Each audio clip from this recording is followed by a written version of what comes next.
विद्यार्थी मित्रांनो, उद्या फिजिक्सचा फर्स्ट इयरचा पेपर आहे आणि एक महत्वाचा क्वेश्चन मुलं मला कालपासून विचारत आहे की सर फिजिक्सच्या पेपरला एमसीक्यू येणार आहेत का? मित्रांनो, आज मी दोन फिजिक्सच्या टीचर्सशी बोललो आहे, अशा टीचर्सशी का ज्यांचा एक्सपिरियन्स ॲटलिस्ट 15+ इयर्स आहे, त्याच्यानंतर त्यांनी पेपर सुद्धा सेट केला आहेत. यस, आणि पेपर तर नंबर ऑफ टाइम चेक केले आहे. सो पेपर सेटर टीचर्स आहेत ज्यांच्याशी मी बोललो आहे. सो त्यांनी एकतर आता जस्ट अर्ध्या तासापूर्वी येऊन गेले, त्यांच्याशी माझं डिस्कशन झालं. सो मला त्यांनी क्लिअर केले, तेच तुम्हाला सांगतोय की त्यांचं म्हणणं आहे 2019 पॅटर्न मध्ये शक्यतो एमसीक्यू नाहीच येणार आहे.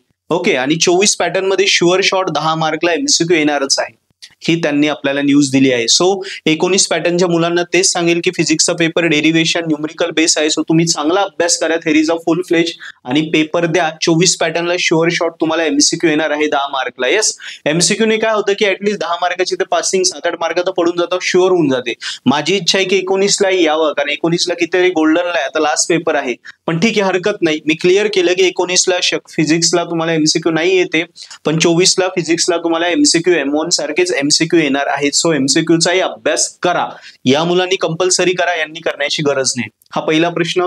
दुसरा प्रश्न, फिजिक्सला स्टेप्सला वगैरे मार्क आहेत. तर मित्रांनो, डेरिव्हेशन जे आहे त्याच्यामध्ये काही स्टेप्स चुकल्या तरी तुम्हाला मार्क भेटतील, त्यामुळे डेरिव्हेशन लिहिण्याचा प्रयत्न करा. नंतर मी मगाशी डिस्कस केले सरांसोबत, त्याप्रमाणे तुम्हाला म्हटलं मगाशी सर येऊन गेले. त्याच्यानंतर थेरॉटिकल क्वेश्चन्स आहे, त्याच्यामध्ये पण वरती डायग्राम काढा आणि खाली पॉइंट वाईज एक्सप्रेशन करा. उलट जर केलं, एक्सप्रेशन केलं, खाली डायग्राम काढली, तर त्या केसमध्ये पण तुम्हाला मार्क भेटणार नाही, लक्षात ठेवा. सो वरती डायग्राम काढा, खाली एक्सप्रेशन करा, या पद्धतीने जा.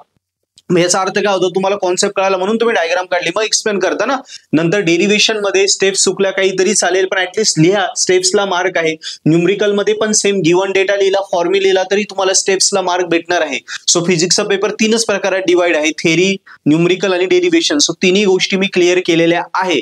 यस, आणि जसं फिजिक्सचा पेपर असतो, काही डेरिव्हेशन्स, काही थेरी आणि त्याच्यानंतर न्यूमरिकल, या तिन्ही आणि मर्ज असतो. सो तिन्ही प्रकारे तुमचा पेपर असणार आहे.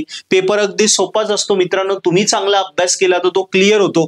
फिजिक्सचा अजूनही IMP क्वेश्चन लागत असेल, कारण उद्या 2 वाजता पेपर आहेत. आपल्या युट्यूबवर ऑलरेडी काल आम्ही व्हिडिओ टाकलाय, तो व्हिडिओ बघा. फिजिक्स IMP क्वेश्चन 3,500 मुलांनी बघितलाय, ते 41 IMP क्वेश्चन जे दिले आहे त्याच्यातनच पेपर येणार आहे. सो ऍटलीस्ट पासिंग तर त्यातनं शुअर शॉट होणार आहे, ती बघून घ्या.